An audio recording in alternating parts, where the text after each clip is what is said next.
오늘은 다니엘서에 대해서 같이 공부해 보겠습니다. 다니엘서는 이 역사 속에 교회가 어떻게 될 것인가, 이 교회의 운명이 어떻게 될 것인가 하는 문제를 다루고 있습니다. 본문의 주인공이라고 할 수 있는 또 이 다니엘서의 또 기록자라고 할 수 있는 이 다니엘은 우리가 알듯 1차 포로 기간, 즉 바벨론의 1차 침공 때 다니엘의 세 명의 친구와 함께 끌려갔었지요. BC 605년으로 추정되는데 본문에 우리가 읽지는 않았지만 다니엘서 1장 1절부터 보면 그 기록이 소개되어 있습니다. 여호야김 왕 때 바벨론의 느부갓네살 왕이 1차 침공이 이루어집니다. 그때 많은 또 포로들을 끌고 가죠. 다니엘과 세 명의 친구가 이 시기에 끌려가게 됩니다. 당시 나이는 15세 정도로 추정하고 있습니다. 이 다니엘서는 아까 말씀드린 것처럼 크게 보면 두 가지 문제를 다루고 있어요. 하나는 장차 교회 운명이 어떻게 될 것이냐.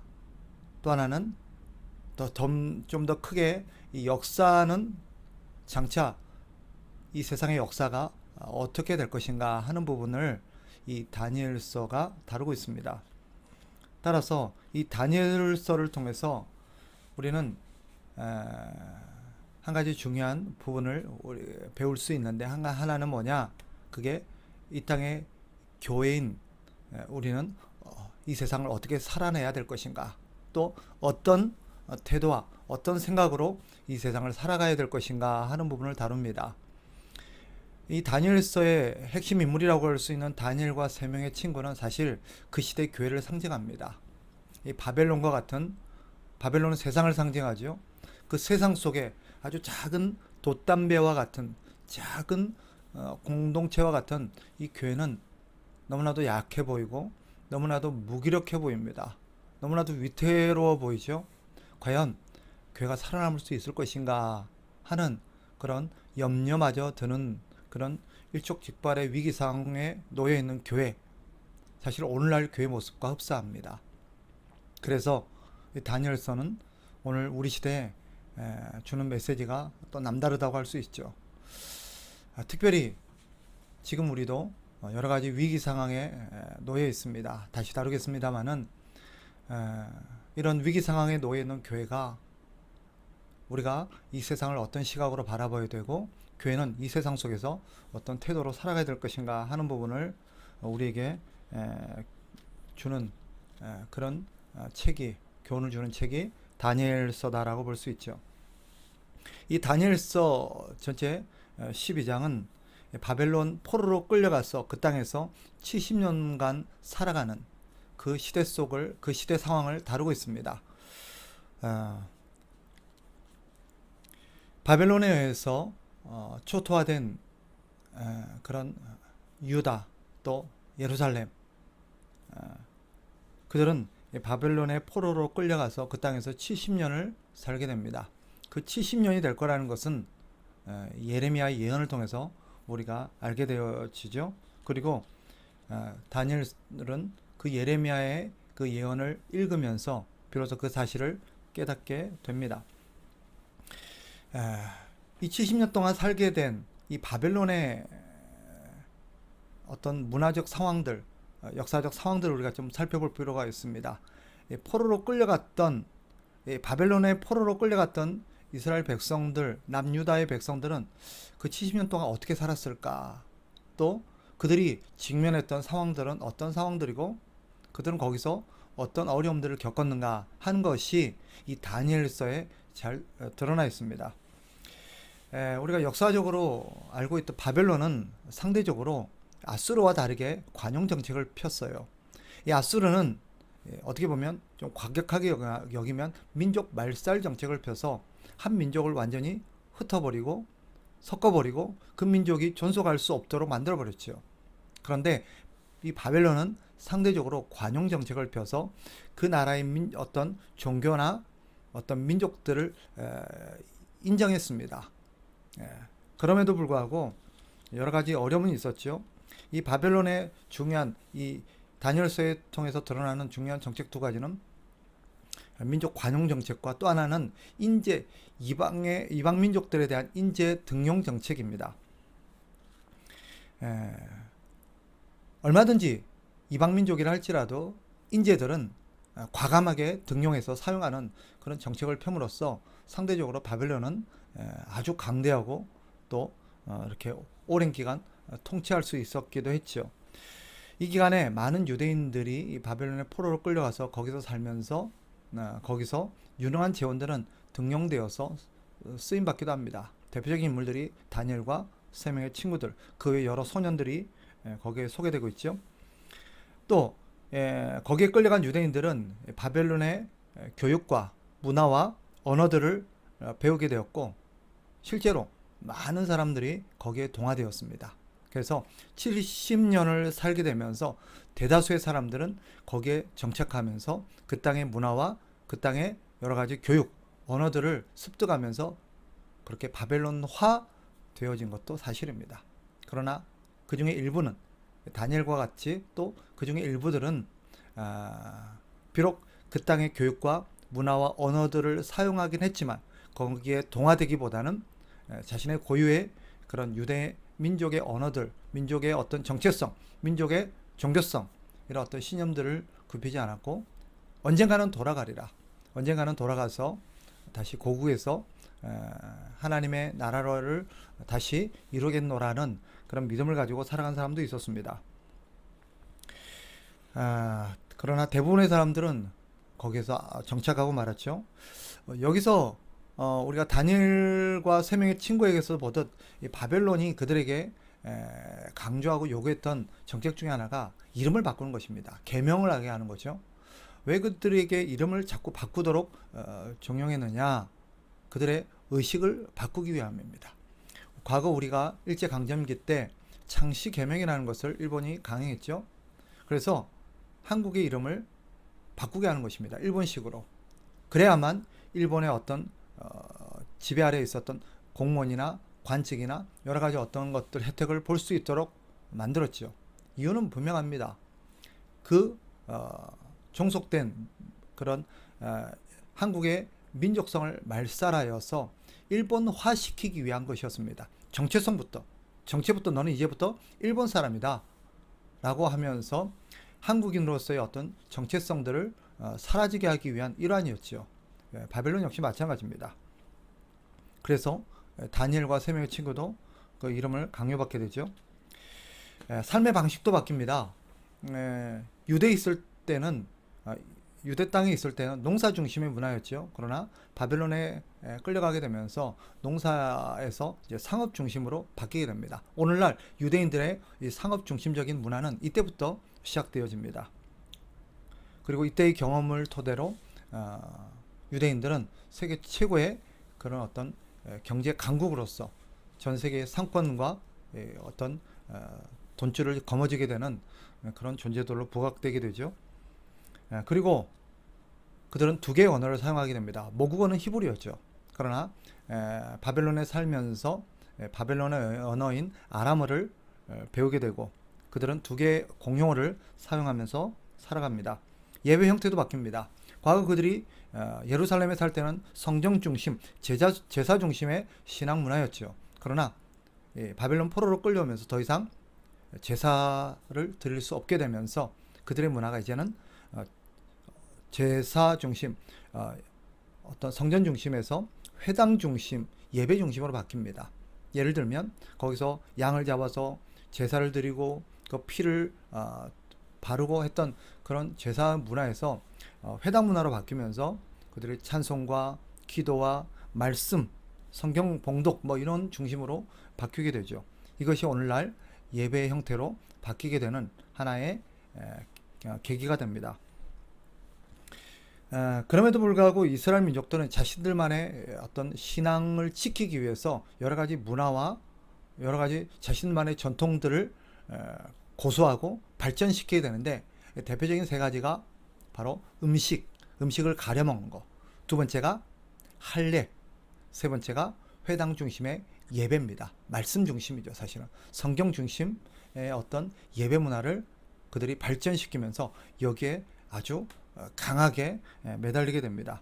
이때부터 제사장은 이제 중요한 역할이 바뀝니다. 원래 제사장은 제사를 집례하고 그들에게 어떤 죄를 용서받을 수 있는 그런 제사 중심의 어떤 역할들이었다면, 이제 바빌론에 오게 되면서 그들은 더 이상 제사가 아니라 말씀을 기록하고 말씀을 보존하고 말씀을 가르치는 그런 일들로 역할이 바뀌게 됩니다. 이것이 사실은 신약시대의 문화의 신약시대 유대 문화의 초석이 되는 사건이 이때부터 시작되죠. 다니엘서는 크게 두 부분으로 나누어집니다. 전체가 12장으로 이루어졌는데 1장부터 6장까지는 다니엘과 3명의 친구가 이 바벨론에 끌려가면서 바벨론 왕궁에서 살아가는 이야기입니다. 이 과정 속에서 불 속에 던져지기도 하고 사자굴에 던져지기도 하고 여러 가지 위기를 겪지만 이런 다니엘과 세 친구가 왕궁에서 살아가는 그런 이야기를 다루고 있습니다. 두 번째는 7장부터 12장까지는 다니엘을 통해서 주어진 환상입니다. 하나님께서 다니엘을 통해서 여러 가지 환상을 보여주게 되고 그것을 통해서 여러 가지 메시지를 남기게 되죠. 이 두 분은 우리에게 무엇을 말하려고 하는가? 전반부인 1장부터 6장까지 다니엘과 3명의 친구는 교회를 상징한다 그랬죠. 그것은 교회에 대한 이야기입니다. 이 역사 속의 교회는 어떻게 될 것인가? 교회는 또 어떻게 살아가야 될 것인가 하는 것을 1장부터 6장에서 보여주고요. 7장부터 12장까지는 이런 역사는 어떻게 될 것이냐, 이 역사는 향후 어떻게 진행될 것이며 역사의 운명은 어떻게 될 것인가 하는 부분에 대해서 하나님께서 다니엘의 어떤 환상을 통해서 하나님이 계시하는 거죠. 그래서 후반부의 메시지는 향후 이 세상의 역사가 어떻게 될 것인가 하는 부분을 다루고 있습니다. 재밌게도 이 다니엘서의 구절을 읽어보면 아주 재밌게 독특한 특징이 있는데 두 개의 언어로 기록되어 있다는 것입니다. 히브리어와 아람어죠. 우리가 아는 것처럼 다니엘서를 읽어보면 1장은 히브리어로 되어 있습니다. 그리고 2장부터 6장까지, 7장까지는 아람어로 되어 있어요. 2장부터 7장까지 아람어, 그리고 다시 8장부터 마지막 12장까지는 히브리어로 되어 있습니다. 왜 이렇게 독특한 구조, 방식으로 이 다니엘서를 기록하게 하셨을까? 어렵지 않습니다. 바로 그 언어가 갖고 있는 의미를 생각하면 됩니다. 자, 히브리어는 어느 나라 언어죠? 유대인들이에요. 그래서 히브리어로 기록된 부분은 바로 유대인들을 향한 메시지입니다. 즉 하나님의 백성들, 교회라고 볼 수 있겠죠. 교회를 향한 메시지라고 볼 수 있습니다. 아람어는요, 바벨론 사람들이 사용하는 언어죠. 그러니까 세상을 향한, 바벨론이 세상을 상징한다고 그랬죠. 세상을 향한 하나님의 메시지를 담고 있습니다. 그 메시지의 내용은 뭐겠어요? 교회를 향한 히브리어가 주는 주된 메시지는 구원과 관련된 것입니다. 하나님께서 교회를 반드시 지키시고 구원하셔서 바로 하나님의 백성들을 하나님께서 완전히 돌보셔서 승리하게 하신다라는 메시지가 이 다니엘서 히브리서를 통해서 주어지는 것입니다. 히브리어를 통해서 주어지는 것이고, 아람어를 통하여서 주어진 계시는 뭘까요? 세상에 대한 심판을 다루고 있습니다. 여러 역사를 보면 앞으로 여러 나라가 생성되어지고 소멸되겠지만 결국 망한다는 거예요. 이것이 이 아람어로 기록되어 있는 그런 부분이 주는 메시지라고 할 수 있습니다. 정리해보면 이 다니엘서가 우리에게 주는 아주 중요한 메시지는 무엇일까? 이 다니엘서는 사실 아주 암울하게 시작되죠. 1절부터 전반부 1장을 쭉 보면 하나님의 백성들이 하나님의 백성, 하나님의 나라라고 할 수 있는 유다와 예루살렘이 멸망하는 이야기로 시작되어지고, 하나님의 백성들이 이방 땅에 포로로 끌려가서 압제당하는 이야기로 시작됩니다. 이 부분만 보면 암울하고 아주 서글프고 더 이상 하나님의 백성들이 멸망과 같은 소망이 끊어지는 부분도 있습니다. 그러나 사실 거기서 말하려는 것은 하나님의 교회가 망한다든지 하나님의 교회가 이제 더 이상 사라진다든지 소망이 없어졌다는 것을 말하려는 게 아니에요. 우리가 1장 2절을 좀 주목해서 볼 필요가 있습니다. 2절에 보면 아주 중요한 메시지가 기록되어 있는데, 이런 내용입니다. 주께서 유다 왕 여호야김과 하나님의 전 그릇 얼마를 그의 손에 넘기심에 그가 그것을 가지고 신할 땅 자기 신들의 신전에 가져다가 그 신들의 보물 창고에 두었더라. 이 내용을 보면 사실 슬픈 얘기 같은데 우리가 이 대목에서 눈여겨봐야 될 단어 한 가지가 있습니다. 그게 뭐냐? 주께서라는 단어입니다. 2절 첫머리에 시작되는 주께서라는 단어. 이 구절의 핵심은 이 단어입니다. 사실 하나님의 백성들이 포로로 끌려가고 성전이 불타고 성전 안에 있었던 모든 기명들, 기물들, 성전의 어떤 보물들이 다 바벨론에 끌려가게 되고 다 실려가게 되는 대목은 비극적이고 슬픔의 얘기 같지만 사실 이 모든 것을 결정하시고 주관하시고 계획하시고 추진하신 분이 우리 주 하나님이라는 것을 잘 보여줍니다. 하나님이 그렇게 하신 거예요. 하나님과 무관하게 그렇게 된 것이 아니라 하나님이 교회가 그런 어려움을 당하게 했고 그런 수모를 당하게 했고 교회가 그런 어떤 아픔을 당하도록 하나님께서 허용하셨다라는 뜻입니다. 이것이 우리에게 주는 중요한 메시지가 있죠. 하나님의 백성이라고 하나님의 교회라고 해서 이런 비극적인 일을 당하지 않는다라는 것이 아니라는 것을 보여줍니다. 하나님의 교회라 할지라도 하나님의 선택받은 백성이요 하나님의 자녀라고 할지라도 얼마든지 하나님의 말씀대로 살지 않고 하나님을 떠나서 그렇게 살아가게 되면 이렇게 비극적이고 세상의 어떤 조롱거리로 전락할 수 있다는 것을 보여줍니다. 이것을 깨닫지 못하는 어리석은 사람들, 특별히 불신자들이라든지 이방 사람들은 이런 하나님의 의도와 하나님의 원래 깊은 계획을 알지 못한 채 이 결과만 보고 하나님의 백성 하나님이 지켜주신다고 그러고 하나님이 역사의 주인이라고 그러고 큰소리 치더만 별거 없네, 결국 그들도 망하네 라고 얘기할지 모르겠지만 사실 하나님의 의도는 하나님의 백성들을 끝장내는 데 있는 게 아니죠. 하나님의 교회가 비록 세상에서 그들의 죄로 말미암아 수모를 당하기도 하고 비참한 지경에 놓여서 조롱거리가 될 수도 있지만 하나님은 교회를 망하게 한다든지 당신의 백성들을, 자녀들을 이렇게 끝장내기 위해서 그런 것이 아니라 깨우치기 위함인 것입니다. 마치 부모가 잘못하는 자식을 혼내기 위함이죠. 혼내고 나서는 어떻게 합니까? 다시 보듬어 주십니다. 안아주시죠. 다시 그들을 회복시켜 주십니다. 우리는 이것을 믿고 깨달아야 돼요. 순간 하나님께서 교회를 징계하시고 또 매를 드실 수 있지만 그것만 보고 교회가 소망이 없다, 이제 교회가 끝났다 이렇게 함부로 생각하면 안 됩니다. 결국 결과적으로 보면 사실 그 모든 과정은 하나님께서 하나님의 백성들을 깨닫게 하시고 성숙시키고 더 바른 하나님의 사람으로 성장하게 하기 위한 하나님의 그런 교육의 일환이었지, 하나님이 교회를 포기했다든지 교회가 더 이상 소망이 없는, 하나님 계시지 않는다는 등 그런 것을 보여주기 위한 것이 아닙니다. 뿐만 아니라 이런 속에서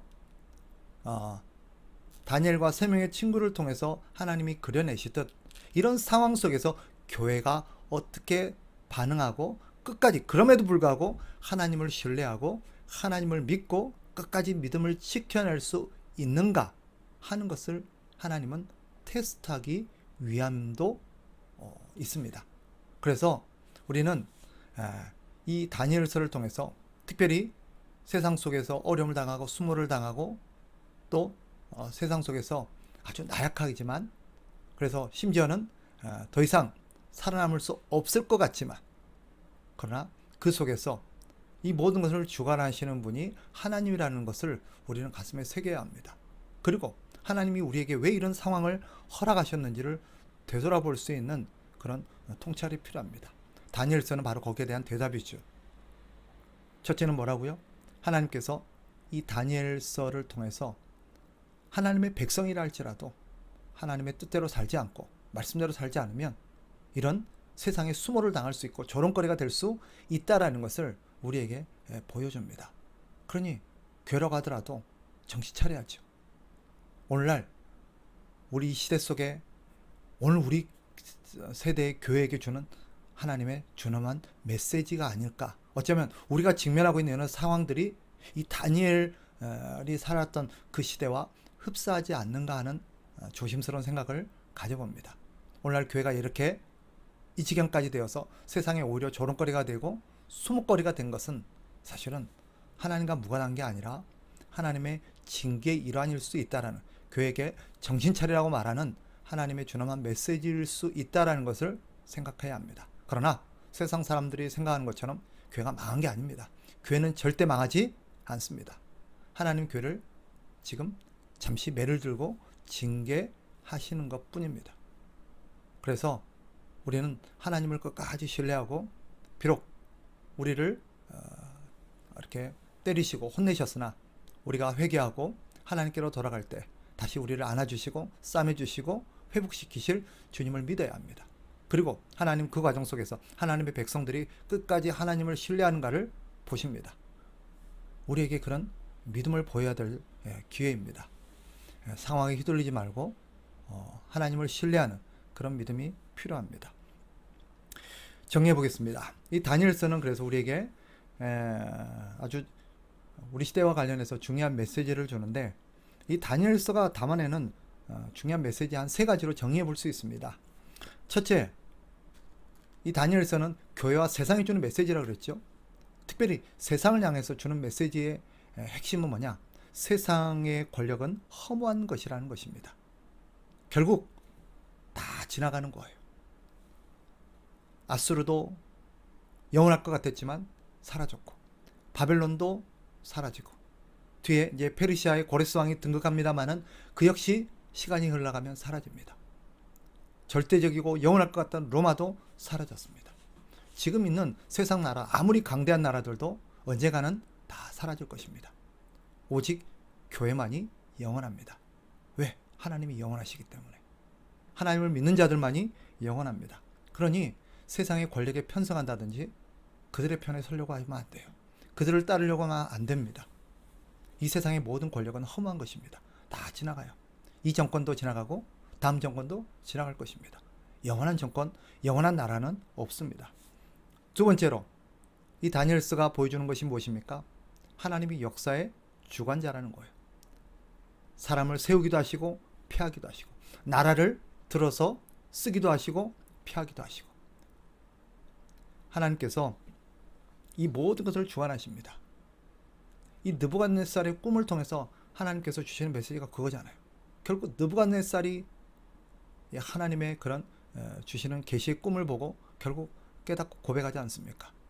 바로 다니엘서가 주는 중요한 메시지, 이 역사의 흥망성쇠는 하나님의 손 안에 있다라는 것입니다. 마지막으로 교회에게 주는 메시지죠. 그렇다면 교회는 이 세상을 어떻게 살아야 될 것인가? 교회는 끝까지 하나님을 신뢰하고 하나님의 말씀에 순종하며 사는 것입니다. 사실 교회가 그렇게 비참하게 조롱거리가 되고 수모를 당했던 것 역시 하나님의 말씀을 떠났기 때문입니다. 이런 뼈아픈 경험, 이런 뼈아픈 사건들을 우리가 가슴에 새기고 그 전철을 밟으면 안 돼요. 오늘날 교회는 또다시 그런 전철을 밟는 것 같아서 너무너무 가슴이 아픕니다. 교회는 끝까지 하나님을 신뢰하고 하나님의 역사의 주인이심을 믿고 하나님 말씀에 순종하며 살아가야 합니다. 그리고 다니엘과 세 명의 친구들이 했던 것처럼 교회는 다시 한번 이 땅의 교회를 가슴에 품고 하나님 앞에 기도하면서 하나님의 자비와 용서와 회복하심을 기도해야 합니다. 이것이 교회가 해야 될 일입니다. 다시 한번 다니엘서를 통하여서 읽으시면서 하나님께서 교회를 어떻게 보존하시고 이끌어 가시는지, 하나님의 역사를 어떻게 경영하시는지를 발견하는 저와 여러분이 되시기를 주의 이름으로 축복합니다. 감사합니다.